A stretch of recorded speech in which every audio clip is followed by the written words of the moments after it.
여러분 안녕하십니까. 윤석열 대통령에 대한 탄핵 심판 선고가 임박하면서 폭력 시위를 차단하기 위한 경찰의 대비가 본격화됐습니다. MBC 취재 결과 경찰은 전국에 13만 경력을 총동원할 수 있는 가포 비상령을 내리는 방안을 적극 검토하고 있는데요. 모든 상상력을 동원해 소설 같은 상황까지 대비하라는 긴급 지시도 확인됐습니다. 첫 소식 이혜선 기자의 단독 보도입니다. 박현수 서울경찰청장 직무대리가 오늘 오전 서울 지역 경찰서장을 포함한 총경급 이상 지휘부 회의를 긴급 소집했습니다. 윤석열 대통령 탄핵 심판 선고를 앞두고 헌법재판소를 향한 일부 지지자들의 위협 수위가 높아지는 만큼 대비를 강화하라는 지침이 내려진 것으로 파악됐습니다. 박현수 직무대리는 상상 이상의 일이 계속 벌어지는 만큼 모든 상상력을 동원해야 한다며 설마 이런 소설 같은 일이 발생하겠느냐는 상황까지 대비하라고 지시한 것으로 확인됐습니다. 극우 지지자들이 경찰을 뚫고 법원에 난입한 서부지법 폭동 사태가 재발하지 않도록 현장 지휘관들의 판단에 따라 사전에 강경 대응하라는 주문으로 해석됩니다. 경찰은 선고 당일 집회 규모가 예상보다 커질 수 있다고 보고 서울은 물론 전국의 최고 경계태세인 가포 비상 발령까지 검토하기로 했습니다. 13만 경찰 전원을 비상 대기시키고 탄핵 심판 선고일이 정해지면 서울의 대규모 인원을 우선 투입한다는 계획입니다. 윤석열 대통령이 구속 취소 이후 머물고 있는 대통령 관저 앞에도 대비 인력을 늘릴 방침입니다. 총기 사고를 막기 위해 경찰이 보관하고 있는 유해조수 구제용 총기 출고를 일정 기간 금지하는 방안도 추진하기로 했습니다. 멧돼지나 새를 쫓기 위해 허가된 10만 6천여 정이 대상으로 수렴용 엽총과 공기총 등 총기 소지자는 휴대전화로 실시간 위치를 추적하는 방법도 살펴보고 있습니다. 최상목 대통령 권한 대행은 불법적이고 폭력적인 시위나 공권력에 도전하는 행위에 대해선 관용 없이 법과 원칙에 따라 엄단할 것이라고 강조했습니다. MBC 뉴스 이혜선입니다. 폭력 시위 차단을 위한 경찰의 본격적인 진압훈련 시작도 확인됐습니다. 헌법재판소 주변에 배치되는 경력이 우선적으로 대비태세에 돌입했고 선고 당일엔 헌재는 물론 법원과 대학가 등에도 경력이 배치될 예정인데요. 특히 공격을 부추기는 극우 유튜버들에 대해선 사전에 동향을 파악하겠다는 방침을 세웠습니다. 이어서 변윤재 기자의 단독 보도입니다. 박근혜 전 대통령 탄핵이 인용된 2017년 3월 10일 지지자 일부가 경찰 버스를 탈취하는 등 극심한 충돌이 벌어졌고 이날 하루에만 집회 참가자 4명이 숨졌습니다. 경찰이 당시 집회 상황을 재구성하며 폭력 시위 진압훈련에 본격 착수했습니다. 헌법재판소 주변에 배치되는 서울경찰청 기동단 3곳, 2천여 명이 우선적으로 대비태세에 돌입한 것으로 확인됐습니다. 시위대의 헌법재판소 접근을 막기 위해 2겹 이상의 차벽과 바리케이드를 쌓고 시위대가 쇠파이프 등 흉기를 사용하면 경찰봉과 방패로 밀어낸다는 방침입니다. 차벽 위로 올라간 시위대를 끌어내리는 가상훈련도 실시한 것으로 파악됐습니다. 2017년 이후 사용한 적이 없는 캡사이신 최루액 분무기를 준비하는 등 진압 장비도 점검하고 있습니다. 헌법재판소 주변으로 폭발물 탐지 검사를 실시하고 택배기사나 퀵서비스로 위장해 헌법재판관들을 해치려는 시도가 있을 수도 있다고 보고 재판관 전원에 대한 경호도 강화했습니다. 아울러 헌법재판소 앞 등 탄핵 반대 시위를 돌며 윤 대통령 지지자들을 선동하고 있는 일부 극우 유튜버 등에 대해선 선제적으로 동향을 파악하고 있는 것으로 확인됐습니다. 지금 제가 비상명령을 발동하겠습니다. 헌법재판관들에 대하여 외쳐야 됩니다. 대한민국에 살고 싶으냐 아니면 북한에 가서 살고 싶으냐. 헌법재판소는 물론 국회와 여야 정당 그리고 MBC 등 언론사와 주요국 대사관에 대한 경비도 늘리기로 했습니다. 특히 폭도들이 난입했던 서울 서부지법엔 300명 이상의 경찰을 사전 배치할 계획입니다. 경찰은 이와 함께 최근 극우 지지자들이 몰려다니며 위협하고 있는 대학가 주변의 폭력 시위 움직임도 예의주시하고 있습니다. MBC 뉴스 변윤재입니다. 검찰은 과거 헌법재판소 결정을 토대로 윤석열 대통령 구속 취소에 대한 즉시 항고를 할 수 없다고 주장했죠. 그런데 저희가 찾아보니 과거 검찰이 법원의 구속 취소 결정에 즉시 항고했던 사례가 여러 건 있었습니다. 한 사건은 즉시 항고가 받아들여져 피의자가 재수감되기까지 했는데요. 심우정 검찰총장은 심야 대검 수뇌부 회의에서 이 사례들을 검토하고도 항고를 포기한 것으로 확인됐습니다. 조희원 기자의 단독 보도입니다.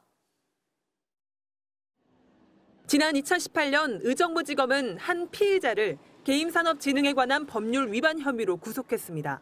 그러나 의정부지법은 검찰이 체포시한 48시간을 넘겨 구속영장을 청구했다며 직권으로 구속을 취소했습니다. 검찰은 즉시 항고를 했습니다.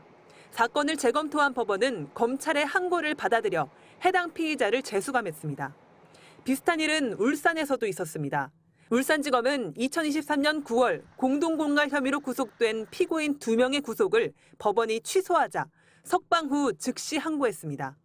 각각 다른 재판부에서 재판이 진행됐는데 한 재판부는 즉시 항고를 인용했습니다. 대전지검 역시 법원의 구속 취소 결정에 불복해 즉시 항고한 사례가 있는 것으로 확인됐습니다. 앞서 검찰이 적어도 3차례 즉시 항고를 해 인용을 받아낸 사례가 있는데도 불구하고 심우정 검찰총장은 윤 대통령 구속 취소에 대한 즉시 항고는 포기했습니다.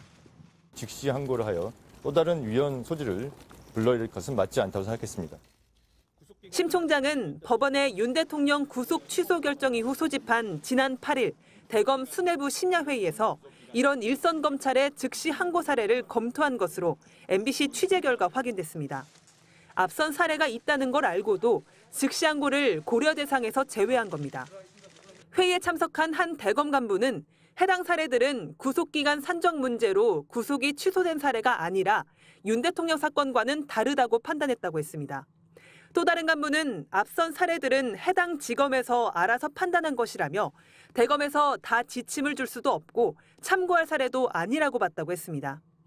구속 취소에 대한 즉시 항고권이 법에 여전히 명시돼 있는 데다 실제로 즉시 항고권을 행사한 사례가 최소 3건이라는 사실을 알면서도 대검 수뇌부가 스스로 권한을 포기했다는 사실이 추가로 확인되면서 검찰이 검찰총장 출신 대통령에게만 유리한 법 해석을 한 것 아니냐는 비판은 더욱 커질 것으로 보입니다. MBC 뉴스 조희원입니다. 대통령 구속이 취소됐어도 명태균 씨와 얽힌 윤 대통령과 김건희 여사의 과거까지 돌이킬 수는 없겠죠. 김 여사가 명 씨와 나눴던 대화의 실체가 또 공개됐는데 명 씨가 조언하면 그게 그대로 윤 대통령 입을 통해 나오거나 김 여사가 먼저 사안을 논의하면 이후 대통령이 명 씨에게 연락을 하는 식의 패턴이 포착됐습니다. 김정우 기자의 보도입니다. 지난 2021년 6월 29일 윤석열 당시 후보가 대선 출마를 공식 선언했습니다. 출마 선언 4시간 전 명태균 씨는 김건희 여사에게 윤석열 총장은 발광체냐 반사체냐면서 국민이 발광체고 정치인은 국민의 뜻을 받들어 비추는 반사체라고 보냅니다. 그러자 김 여사는 2분 만에 넵이라고 답합니다. 유력 대선 주자였던 윤석열 당시 후보가 문재인 정부에 대한 실망감으로 반사 이익을 누리는 반사체에 불과하다는 비판이 나오자 대응할 만한 답을 조언해 준 겁니다. 이틀 뒤 윤 대통령이 측근들에게 비슷한 이야기를 했다는 내용이 언론에 보도됐습니다. 윤 전 총장, 발광체는 국민뿐이며 정치인은 모두 국민을 비추는 반사체라고 맞받았습니다. 9일 뒤인 7월 8일 이준석 당시 국민의힘 대표가 윤석열 후보와 비공개로 만났다는 사실이 뒤늦게 알려졌습니다. 그러자 저녁 9시 반쯤 김 여사가 명 씨에게 큰일이라면서 왜 준석 씨가 이렇게까지 발설했느냐, 남편에게는 악재라고 말합니다. 일부러 집에서 만난 거라면서 선생님께서 단단히 말씀했을 것 같은데요라고 덧붙입니다. 명 씨는 아무런 대답을 하지 않았습니다. 그런데 40분쯤 지난 밤 10시 12분 윤 대통령이 명 씨에게 보도 내용에 대한 입장을 말씀드린다는 제목으로 비공개 상견례 자리였다는 캠프 입장문을 보냈고 6분 뒤 명 씨는 이준석 대표와 통화하고 전달했다고 답합니다. 김 여사가 먼저 명 씨에게 문제 제기를 하자 윤 후보가 명 씨와 수습책을 논의한 겁니다. 3주 뒤 부산 민주공원을 방문한 윤 대통령. 1987년 6월 최루탄에 맞아 숨진 이한열 열사 조형물을 두고 부마 항쟁이냐고 물어 논란이 일었습니다. 이거 부마인가요? 네. 명 씨는 논란이 된 영상 링크와 함께 창원 3.15 의거 기념탑 사진을 보내면서 미리 방문하는 곳 학습이 필요하다고 김 여사에게 조언하기도 했습니다. 더불어민주당 명태균 게이트 진상조사단은 대통령 배우자가 배후에서 권력을 사유화하고 국정을 조정한 수렴청정이라면서 명태균 특검법을 통한 진상규명이 불가피하다고 주장했습니다. MBC 뉴스 김정우입니다. 미국의 핵 안보와 에너지 정책을 담당하는 미국 에너지부가 우리나라를 다음 달부터 이른바 민감 국가로 지정할 계획인 것으로 알려졌습니다. 민감 국가로 분류되면 원자력, 인공지능 등 첨단 분야에서 미국과의 교류, 협력에 상당한 제약이 생길 수밖에 없는데요. 문제는 정부가 아직 정확한 배경도 파악하지 못하고 있다는 겁니다. 양소영 기자입니다. 미국 에너지부가 다음 달 15일부터 한국을 민감 국가로 분류하기 위한 행정 절차를 시작했습니다. 민감 국가는 에너지부와 산하연구소가 정보나 연구 활동에 제약을 가할 수 있는 국가를 말합니다. 민감 국가로 분류되면 원자력, 인공지능 등 첨단 안보기술 분야에서 미국과 교류가 어려워질 수밖에 없습니다. 그간 변함없는 한미동맹을 강조했던 정부는 미국 정부로부터 제대로 된 설명은 물론 통보조차 받지 못했습니다. 내부적으로도 지금 경위를 파악하지 못하고 있는 것으로 압니다. 미국도 관련 경위를 정확하게 배경과 경위를 저희들한테 설명해 줄 수 있는 사람이 아직은 없고 비공식 경로로 이 같은 사실을 파악했던 겁니다. 에너지부는 이 같은 사실을 산하기관에도 알린 걸로 전해졌습니다.